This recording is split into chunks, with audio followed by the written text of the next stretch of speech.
ግብጽ ኣብ ጉዳይ ዓብይ ግድብ ሕዳሴ በዝምልከት ምስ ኢትዮጵያ ካልእ ዝርብ ከም ዘይህሉ ሚኒስትር ወጻኢ ጉዳያት በድር ዓብደልዓጢ ሓቢሩ። እቲ ሚኒስትር ገይርዎ ኣብ ዘሎ ቃለ መሕትት ን13 ዓመታት ዝጸንሐ ዝርብ ዝኾነ ፍታሕ ከምጽእ ኣይከኣልን፣ ስለዚ ምስ ኢትዮጵያ ካልእ ዝርብ ኣይክህሉን እዩ ኢሉ። ዓብይ ግድብ ሕዳሴ ኢትዮጵያ ካብ ዝምረቃት ሒዙ ዝምድና ኢትዮጵያን ግብጽን ዝያዳ ወጥሪ ይዓስሎ ከም ዘሎ ዝገለጸ እቲ ሚኒስትር ማሕበረሰብ ዓለም ብዛዕባ እዚ ሸቕሎት ክስምዖ ከም ዘለዎ እውን ኣተሓሳሲቡ። ኣብ ዝሓለፉ 13 ዓመታት ኣብ መንጎ ክልቲአን ሃገራት ዝካየድ ዘሎ ዝርብ ዝኾነ ፍረ ስለ ዘየፍረየ ድማ ግብጽ ብመሰረት ዓለም ለኻዊ ሕጊ ውሕስነት ማያ ከም እተኽብር ኣመልኪቱ። ስለ ዝኾነ ካልእ ዝርብ ኣድላይ ኣይኮነን ኢሉ። ጉዳይ እቲ ግድብ ምስ ኢትዮጵያ ምስ ዘለና ክልተ ርክብ ዝተኣሳሰረዩ ብምባል እውን ኢትዮጵያ ዝወሰደቶ ስጉምቲ በተናጸል ምዃኑ ጠቒሱ። እቲ ስጉምቲ ዘይሕጋዊ ክብል ድማ መርገጽ መንግስቲ ግብጽ ኣንጸባሪቑሎ። እቲ ግድብ ምስ ዓለም ለኻዊ ሕጊ ዘይቃዶ ክብል ዝገለጸ እቲ ሚኒስትር ጉዳያት ወጻኢ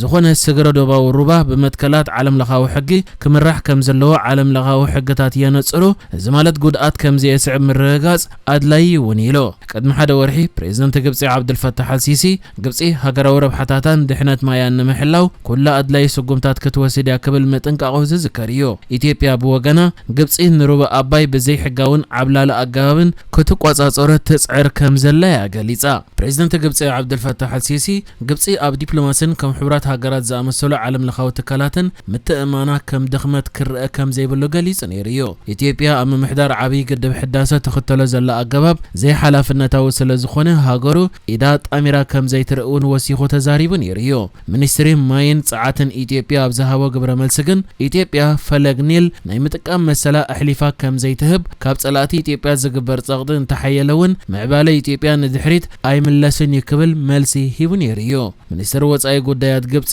በድር ዓብደልዓጢ ኣብ ቃለ መሕተቱ ሕጂ ዓብይ ግድብ ሕዳሴ ኢትዮጵያ ካብ ዓለም ለኻዊ ሕጊ ወጻኢ ብሓደ ወገን ዝተወሰደ ስጉምቲ እዩ። እዚ ዝሕዝን እዩ፣ ስለ ዘይተወከሱና ኣይንቕበሉን ኢና ኢሉ።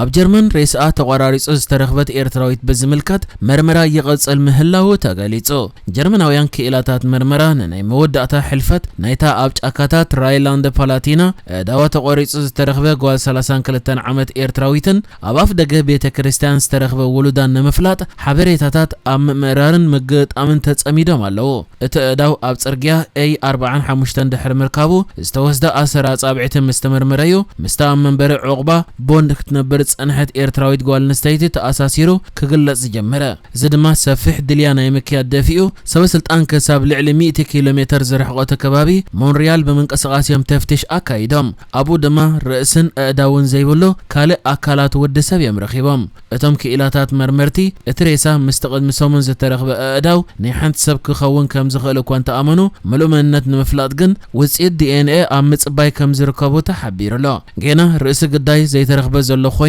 በኸመይ ተቐቲላ ብንቡር ዲያመይታ ወይስ ብጭካነ መልሲ ዘይተረኽበ ሕቶ ከም ዝኾነ እውን ተሓቢሩሎ። ነቲ ኩነታት ስንክሳር ዝገብሮ ድማ ቅድሚ እዳው ዝተረኽበሉ መዓልቲ ኣብ ኣፍ ደገ ሓደ ገዳም ወዲ 3 ወርሒ ዕሸል ውላዳ ብሂወት ምርካብ እዩ። እቲ ህፃን ዝኾነ ጉድኣት ከም ዘይብሉን ኣብ መንግስታዊ ክንክን ከም ዝርከብን እውን ክግለጽ ተኻኢሉሎ። ገለ ማዕከናት ዜና ከም ዝሕብርዎ መጻምድቲ ናይታ ኤርትራዊት ከም ምዃኑ ተኣሚኑሉ ዘሎ ወዲ 42 ዓመት ሰብኣይ ካብ ኢሮጳ ወጻኢ ኣብ ትሕቲ ቀይዲ ኣትዩ ከም ዘሎ ተገሊጹ። ፖሊስን ኣኽበርቲ ሕጊ ጀርመንን ድማ ንማእሰርቱ ኮነ ተኽእሎ ተሳትፎ ኣብቲ ጉዳይ ዘረጋግጽ ሓበሬታ ኣይሃቡን ኣለዉ። ንሞት እዛ ኤርትራዊት መሊሱ ሓላሊኽዎ ዘሎ ድማ ኣብቲ ተዓቒባትሉ ዝነበረት ማዓስከር ስደተኛታት ብምኻድ ብዝኣከብዎ ሓበሬታ መሰረት ምስ መጻምታ ውልቃዊ ባእሲ ዘቤታዊ ዓመፅ ወይ ካልእ ዝተሓላለኸ ገበናዊ ኩነታት ከም ዘይረኸቡ ተገሊጹ ዘሎ ብምዃኑ እዩ። በዚ ኸኣ መጻምታ ወላውን ኣብ ትሕቲ ቀይዲ እንተኣተወ ክሳብ ሕጂ ግን ምስኣ ውልቃዊ ባእሲ ወይ ዘቤታዊ ዓመፅ ከም ዘይነበረዮም ኣኪቦሞ ብዘለዎ መረዳእታታት ተፈሊጡ ዘሎ። ኣብዚ ጉዳይ ከዓ ንፖሊስ ሕንቅልታይ ኮይኑዎም ዘሎ እታ ጓል ንስተይቲ መዓስ ከም ዝጠፍአት ብኸመይ ኣርሒቓ ከም ዝተጓዓዘትን ንውላዳ መን ኣብ ኣፍ ደገ ገዳም ገዲፍዎ ኸይዱን ዝብሉ ከም ዝኾነ እውን ተሓቢሩ። እዚ ፍጻሜ ኣብ ኤርትራውያን ተቐማጢ ጀርመን ስምባደን ስግኣትን ፈጢሩ ከም ዘሎ ብሕልፊ ኣብተን ብውሑድ ከለላ ማሕበራዊ ውሕስነትን ስድራ ቤታዊ ደገፍን እናተሸገራ ዝነብራ ዘለዋ ደቂ ኣንስትዮ ሓተት ዕቑባ ስግኣት ፈጢሩ ምህላው ተገሊጹ። ውፅኢት ዲኤንኤን መርመራታት ፎረንሲክን ድማ ኣብ ቀረባ وصاي نتعدى بمنن أبين تقتيلا التأكلات نمنتاي فحيل ترخيبو اتعشل بخمين نابو تقوعيزو أب أفدق قدام كمن حديقوا اتيا وصاي هاجر تأثير زبها زلو متسامتا سبسلت أن جرمن مزقبروا زلو مرمرة زتا حازديو رئيس قداي نمنتاي زاقيد زي ترخبه كملس تسفه كم زلو تقليص الله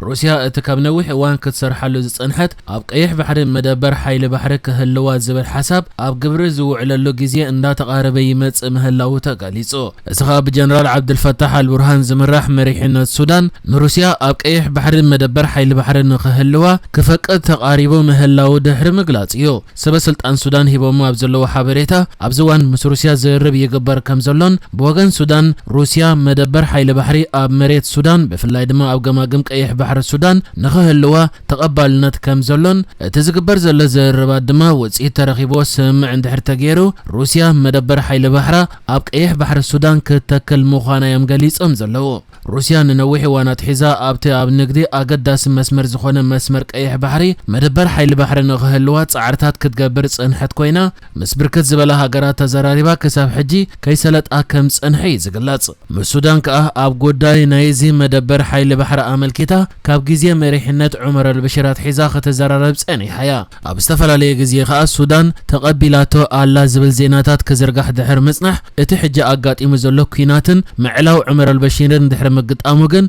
اتي زرب دسكيلي صنيحو حجهن اتي انصار حيلتات قلطف دغف زواغا زلو سراويت تهاجر روسيا اب هاجرم مدبر حيل بحر كتكل كفقد تقاريبو مهلاو يغلصالو كموصيت خا روسيا نتسراويت كدغفن السودان دما اب استفلالي مدايات دغفاتا كتهبن قبت السودان اترغب حلفا كخون كم زخل يحبرالو ملو سممع عند حرت فريمو دما روسيا ناسات 25 عامتات مدبر حيل بحر اتتخللو اف دغ بحر كاب سودان كتكاره خوينا ابت مدبر حيل بحر دما اسات 300 وتهدرات وافيرا كساب بنيكلر زنقساقسا ناي تحت بحر مراخب دما زعرفالو معرف مراخب كسرح مخانو انت غليصلو روسيا من السودان ابت غبر زلق الربات بجكاتي اب جماجم قيح بحر السودان مدبر حيل بحر كتكل تدل زلا اب عدنا ورق السودان ون وفرك كتغبر تدل مخانا يزحبر إرترا سومالن سودانن اب زرزر نايتن زيغاتاتن نغرين كارد مرمرا زغبرولم اتين مهلاون تغليصو دونالد ترامب دحرته بعلت 26 حدار اب العلي ابلات هاجراو حلوا واشنطن استغبر متقعت سيعيبو بركز بلا هاجرات غرين كارد ناي زحازو زيغاتاتن مرمرا كغبريو وسانه يحلفو كابتن اب زرزر زاتوا 10 شعته هاجرات دما 10 كاب افريقيا خوينن كابزي انكا إرترا سومالن سودانن كمزركبو انت غليصلا اتن كالوت اب زرزر اتين زلوا هاجرات كا افغانستان ميانمار تشاد ريبابليك كونغو اكواتوريال غيني هايتي ايران ليبيا يمن بروندي كوبا لاوس سيرالون توغو تركمانستان فنزويلا نين نحجز تدالو الزيناتات ازينيرو بكالك سب نرغب سلام نعخم